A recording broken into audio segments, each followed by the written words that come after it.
आज हम लोग भारतीय संविधान की प्रस्तावना को जानेंगे। चलिए शुरू करते हैं।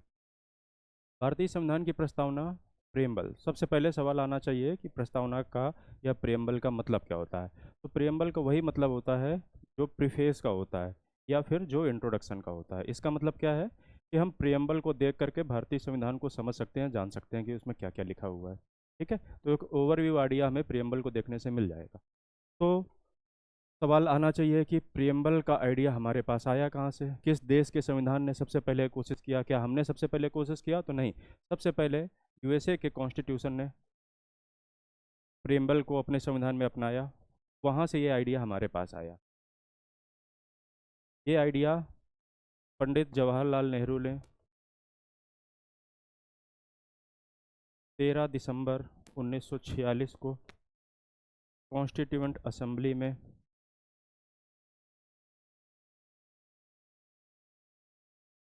एक मोशन ऑब्जेक्टिव रेजोल्यूशन के नाम पे पेश किया। ऑब्जेक्टिव रेजोल्यूशन के नाम पे एक मोशन पेश किया। टाइमलाइन समझने की कोशिश करिएगा आप कि 13 दिसंबर 1946 को एक ऑब्जेक्टिव रेजोल्यूशन के नाम पे एक मोशन पेश किया गया, जिसे 22 जनवरी 1947 को संविधान सभा ने एक्सेप्ट कर लिया। ठीक है, इसके बाद 26 नवंबर 1949 को इसको अडॉप्ट कर लिया गया, संविधान में शामिल कर लिया गया, और 26 जनवरी 1950 को इसको इनेक्ट कर दिया गया, इसको लागू करा दिया गया। सवाल आएगा कि क्या जो प्रेम्बल 26 जनवरी 1950 को लागू हुई थी, क्या प्रेम्बल का वैसा ही स्वरूप आज भी है? तो नहीं, प्रेम्बल का स्वरूप एक बार बदला है 42वें संविधान संशोधन 1976 में। 3 शब्द, एक सोशलिस्ट, एक सेकुलर और एक शब्द इंटीग्रिटी, ये 3 शब्द जोड़ दिए गए। तो इसका क्या मतलब है कि प्रस्तावना ने अपना स्वरूप एक बार बदला है, आज तक एक बार ही बदला है। और कब? 42वें संविधान संशोधन 1976 में। ये ओवरव्यू है प्रस्तावना का। सवाल आना चाहिए कि ऑब्जेक्टिव रेजोल्यूशन को हमने प्रस्तावना के नाम से जानने लगे हैं, संविधान में प्रस्तावना के नाम से स्वीकार किया गया, क्या इसके अलावा और भी नाम है? तो हाँ, और भी नाम है इसके। क्या क्या नाम है सुनिए जरा। इसको आइडेंटिटी कार्ड भी बोला गया है, इसको हॉरोस्कोप भी बोला गया है। हॉरोस्कोप का मतलब है कुंडली। आइडेंटिटी कार्ड भी बोला गया है, हॉरोस्कोप भी बोला गया है। इसे समरी अथवा समरी या फोटोकॉपी भी बोला गया है। इसे सोल ऑफ द कॉन्स्टिट्यूशन भी बोला गया है। इसे की नोट भी बोला गया है। ठीक है, ऐसे कई नामों से जाना गया है इसको। तो आइडेंटिटी कार्ड किसने बोला, हम इसको जान लेते हैं। आइडेंटिटी कार्ड यानी पालकी वाला ने बोला था। हॉरोस्कोप किसने बोला था? संविधान सभा के एक सदस्य थे के एम मुंशी जी, उन्होंने बोला था। समरी किसने बोला था? एक जूरिस्ट थे एच एम शेरवई, इन्होंने बोला था। सोल ऑफ द कॉन्स्टिट्यूशन किसने बोला था? पंडित ठाकुरदास भार्गव ने बोला था। की नोट किसने बोला था? एक इंग्लिश राइटर हैं सर अर्नेस्ट बारकर, इन्होंने बोला था। इसके अलावा भी कुछ और भी नाम हैं, लेकिन महत्वपूर्ण नामों में यही है। तो इन नामों से सब प्रस्तावना को जाना जाता है। ठीक है, 2 बातें पूरी हुई, प्रस्तावना का क्या क्या नाम है। तो ऑब्जेक्टिव रेजोल्यूशन से होकर के प्रस्तावना, और प्रस्तावना के बाद इन नामों से भी इसको जाना जाता है। सवाल ये आता है कि प्रस्तावना में क्या क्या कंपोनेंट हैं। ठीक है, कंपोनेंट्स, प्रस्तावना किन किन चीज़ों से मिलकर बनी हुई है प्रस्तावना। ठीक है, प्रस्तावना की आप इमेज देख सकते हैं। प्रस्तावना में कंपोनेंट 3 है। एक, सबसे पहले तो सोर्स ऑफ अथॉरिटी,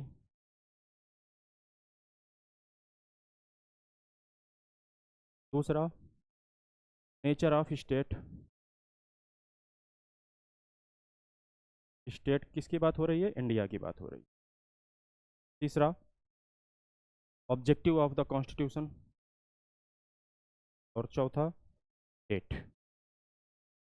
इन 4 चीज़ों को मिलाकर के प्रस्तावना बनी है। इसका क्या मतलब है? अगर कोई इन 4 चीज़ों को देख लेगा तो इंडिया का कॉन्स्टिट्यूशन का ओवरव्यू उसके पास हो जाएगा। इसीलिए इसको नानी पालकी वाला ने आइडेंटिटी कार्ड बोला है, यानी आइडेंटिटी कार्ड देख करके हम संविधान को समझ सकते हैं।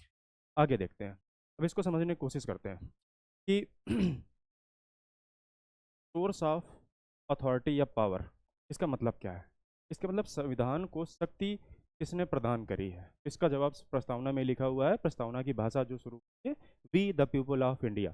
तो इसका जवाब है सोर्स ऑफ द पावर कौन है या अथॉरिटी कौन है, वी। वी का मतलब है पीपल ऑफ इंडिया। ठीक है, तो एक जवाब हमें मिल गया कि संविधान की शक्ति का स्रोत कौन है, तो भारतीय लोग ही हैं। दूसरा दूसरा देखा था आपने, nature of the state. Nature of state में हमने क्या देखा, नेचर ऑफ स्टेट में कुछ शब्द लिखे हुए हैं, उन शब्दों को हम जानेंगे। उन शब्द में एक शब्द लिखा हुआ है सॉवरेन, एक शब्द लिखा हुआ है सोशलिस्ट, एक शब्द लिखा हुआ है सेकुलर, एक शब्द लिखा हुआ है डेमोक्रेटिक,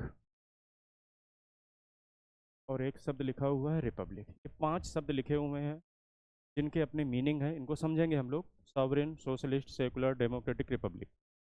इसके अलावा ऑब्जेक्टिव्स में, ऑब्जेक्टिव्स में संविधान नागरिकों को क्या देना चाहता है, गोल क्या है। तो ऑब्जेक्टिव में गोल है उसका to provide justice, provide liberty, equality और फ्रेटर्निटी, ये गोल है। ठीक है, ऑब्जेक्टिव्स हो गए।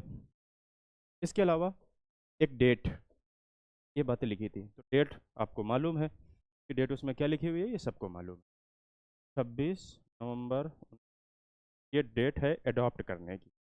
ठीक है, इस डेट को अडॉप्ट किया, ये बात हो चुकी है। ठीक है, इतनी जानकारी आपको है, तो अगर इतनी जानकारी है तो आपको इसके बारे में भी जानकारी होनी चाहिए कि सॉवरेन का मतलब क्या है। ठीक है, तो चलिए शुरू करते हैं।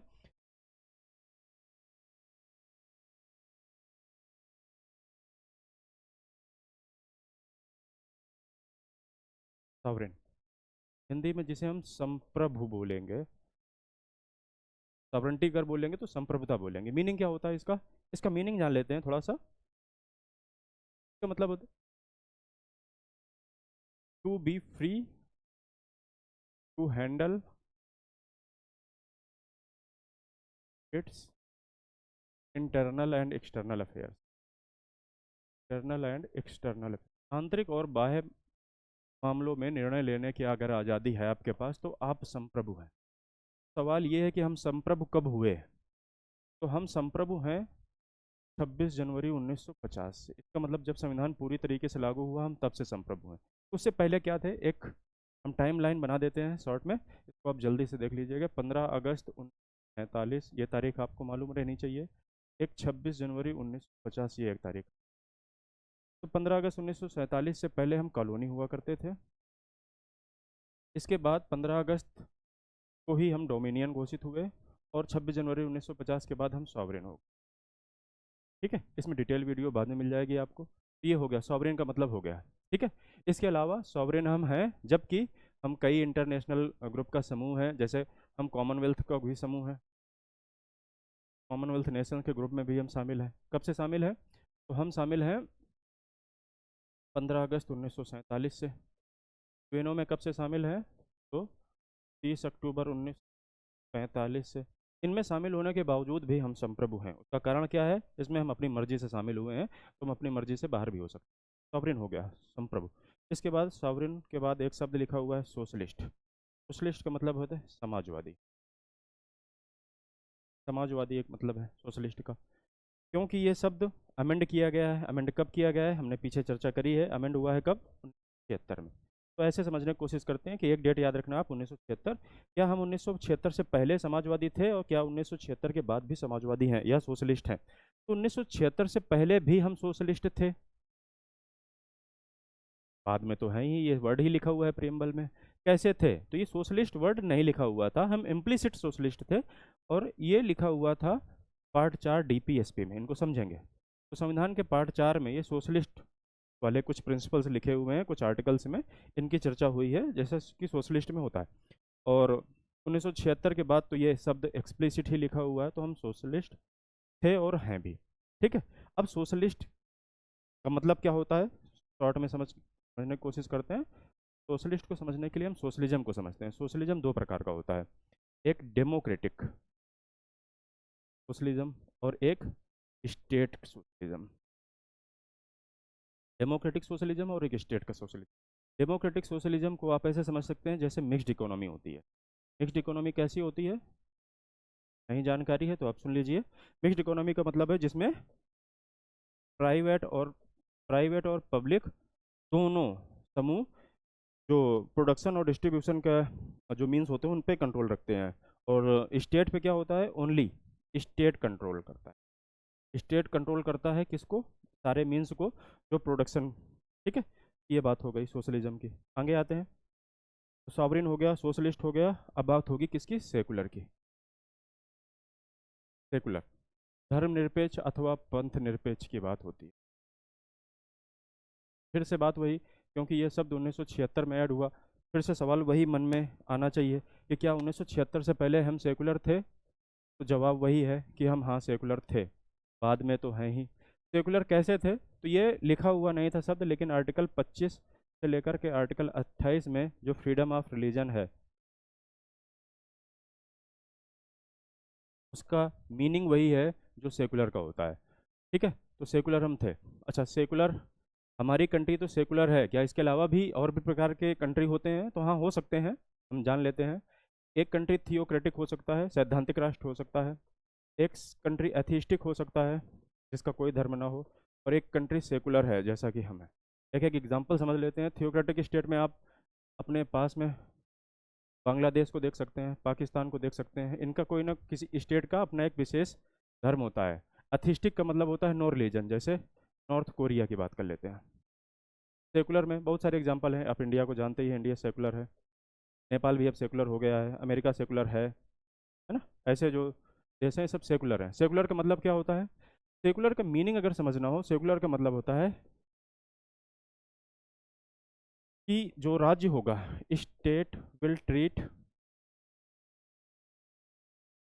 All religions equally. इसका मतलब क्या है, राज्य की नज़र में कोई भी धर्म विशेष नहीं होगा। बस सेकुलर का मतलब यही है, हमारे यहाँ सब धर्मों को बराबर ही तवज्जो दी जाएगी। एक शब्द सोशलिस्ट हो गया, सॉवरेन हो गया, सोशलिस्ट हो गया, सेकुलर हो गया। अगला शब्द लिखते हैं डेमोक्रेटिक। डेमोक्रेटिक शुरुआत से ही है, लोकतंत्रात्मक। अब डेमोक्रेटिक का मीनिंग है लोकतंत्रात्मक। इसको समझने के लिए हमें डेमोक्रेसी समझनी पड़ेगी। डेमोक्रेसी समझ लेंगे तो समझ में आ जाएगी। डेमो शब्द होता है पब्लिक और क्रेसी का मतलब होता है रूल। तो डेमोक्रेसी का मतलब क्या है, of supreme power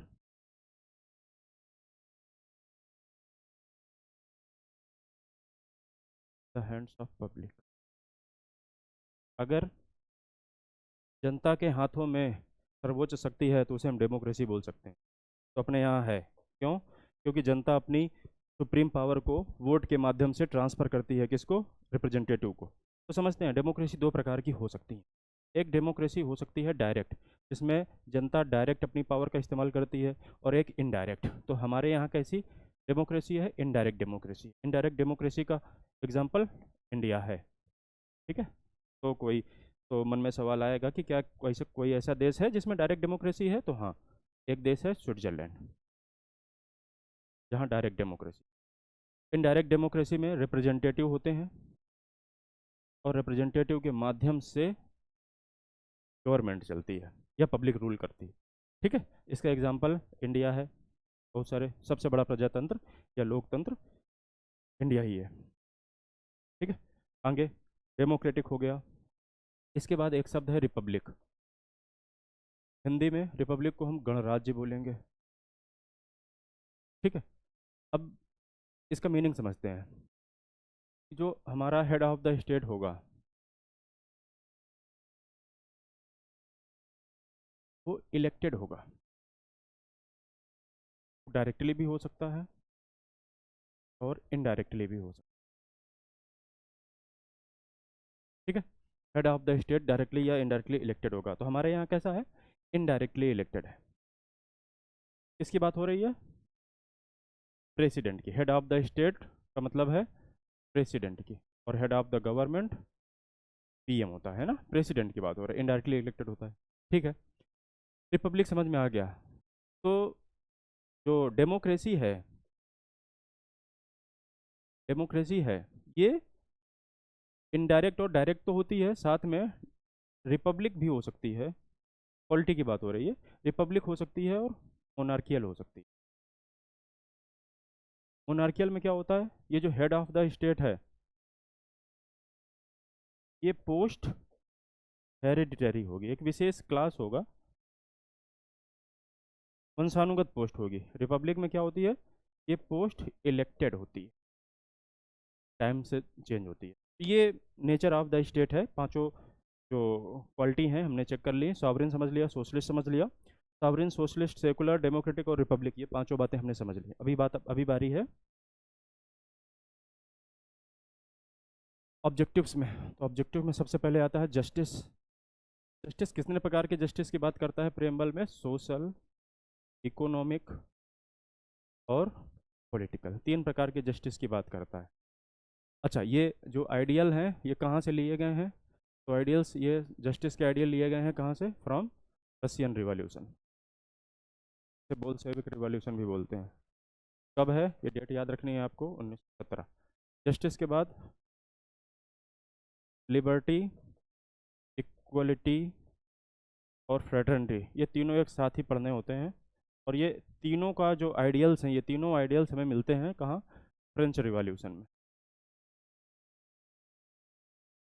French revolution कब की बात हो रही है, 1789 से 1799 की बात हो रही है। ठीक है, लिबर्टी को समझते हैं। लिबर्टी का मीनिंग क्या होता है, तो इसको देख लेते हैं। लिबर्टी का मीनिंग है अब्सेंस ऑफ रिस्ट्रेंस, बंधनों से मुक्ति, ये लिबर्टी है। इक्वलिटी क्या है, इक्वलिटी का मतलब तीन प्रकार से हम देख सकते हैं इक्वलिटी। सिविक इक्वलिटी हो सकती है, इकोनॉमिक इक्वलिटी हो सकती है और पॉलिटिकल इक्वलिटी हो सकती है। ठीक है, सिविक इक्वलिटी अगर देखनी हो फैक्ट के रूप में तो हम देख सकते हैं, हमें आर्टिकल 14 से लेकर के 18 में मिल जाएगी। इकोनॉमिक एक्टिविटी हमें आर्टिकल 39 और 39 के ए में दिख जाएगी।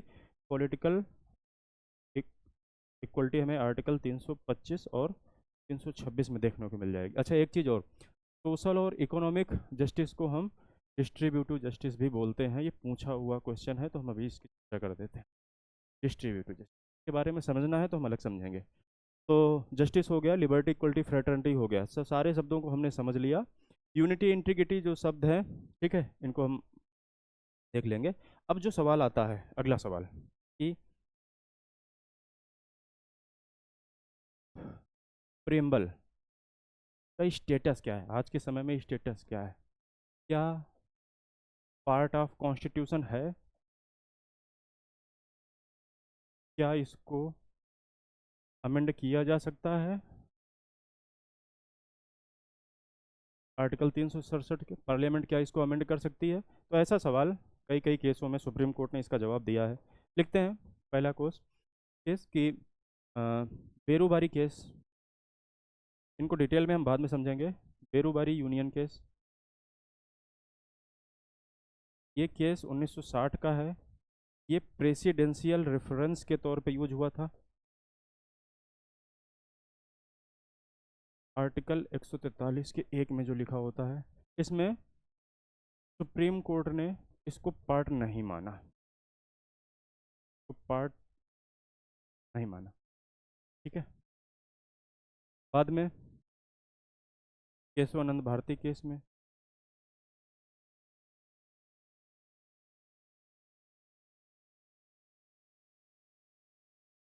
केशवानंद भारती केस में, ये केस 1973 का है। इसमें सुप्रीम कोर्ट ने पिछले जजमेंट को, जो बेरूबारी यूनियन केस में जजमेंट आया था, उसको ओवररूल करते हुए इसको पार्ट माना। साथ में क्योंकि इस केस में क्वेश्चन इस बात पे भी था कि क्या आर्टिकल 368 से पार्लियामेंट इसको अमेंड कर सकती है क्या, तो इसमें इन्होंने बोला पार्ट है भी और इसको पार्लियामेंट अमेंड भी कर सकती है, अन्य किसी भी पार्ट की तरह अमेंडेबल है। इसका जवाब हमें मिल गया। इसके बाद एक और case, LIC of India versus union of India 1995 का। इसमें भी सुप्रीम कोर्ट ने इसको इंटीग्रल पार्ट माना। साथ में ये भी बताया कि प्रियम्बल जस्टिसिएबल नहीं है। जस्टिसिएबल का मतलब है इसे कोर्ट द्वारा लागू नहीं कराया जा सकता, जस्टिसिएबल नहीं है। साथ में ना तो ये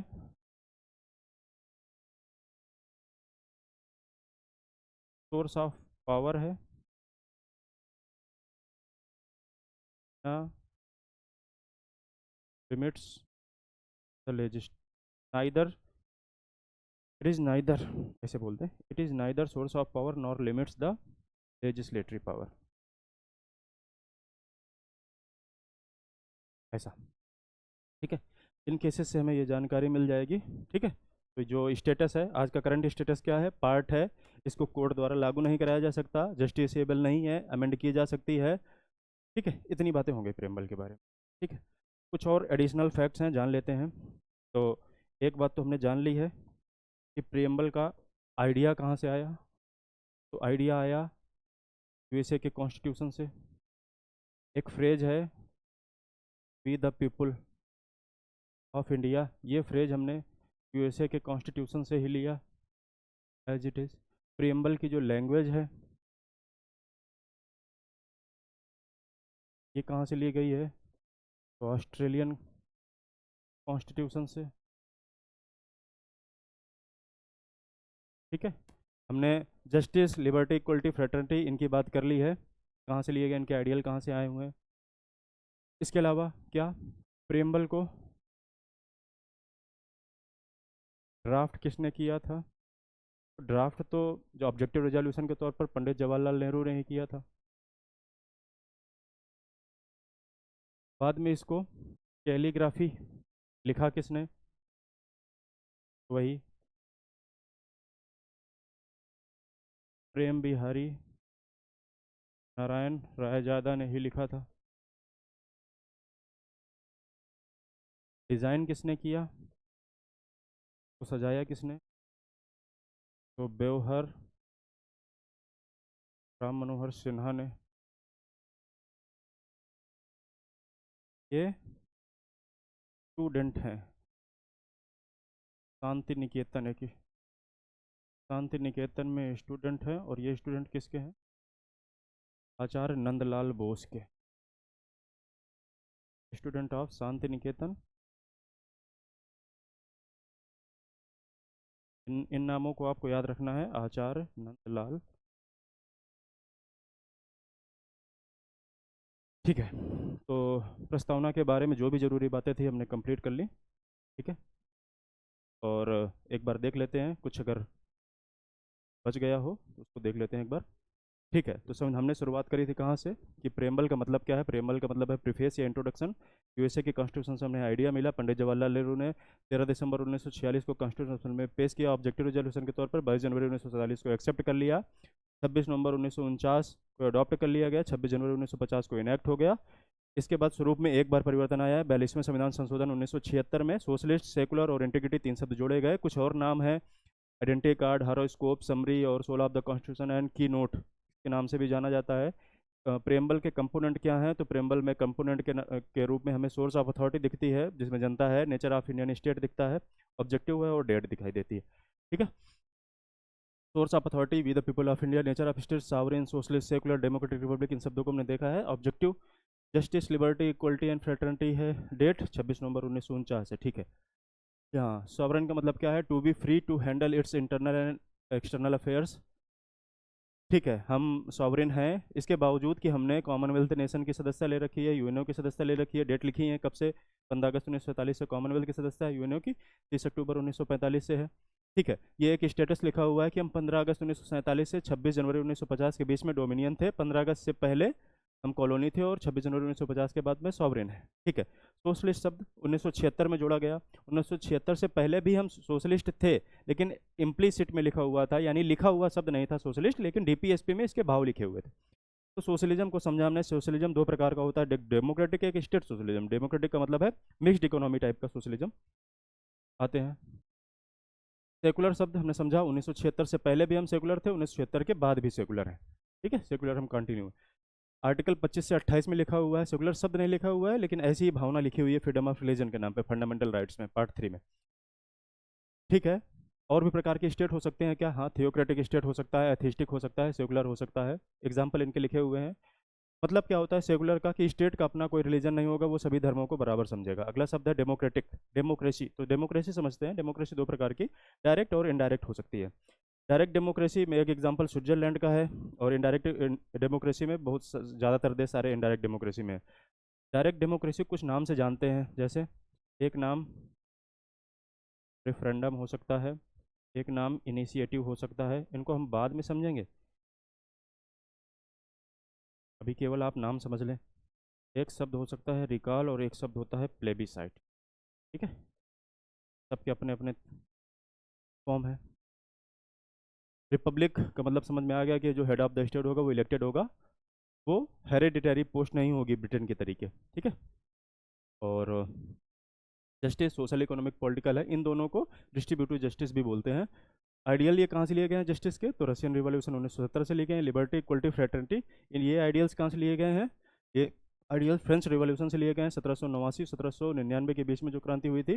तो लिबर्टी का मतलब क्या होता है? एब्सेंस ऑफ रिस्ट्रेंस है। इक्वलिटी, इक्वलिटी हमें तीन प्रकार की दिखाई देगी हमारे संविधान में, सिविक, इकोनॉमिक और पॉलिटिकल। सिविक 14 से 18 आर्टिकल में, इकोनॉमिक 39 और 39 के ए में, पॉलिटिकल आर्टिकल 325 और 326 में। फिर से देखते हैं प्रेम्बल का स्टेटस क्या है। तो प्रेम्बल का स्टेटस आज के समय में क्या है? संविधान का हिस्सा है, अमेंड किया जा सकता है, ये शक्ति का स्रोत नहीं है, ना ये पार्लियामेंट की पावर को कम करता है। ठीक है। तो बेरूबारी केस हो गया, केशवानंद हो गया, एलआईसी, बेरूबारी केस हो गया, एलआईसी वाला केस भी हो गया।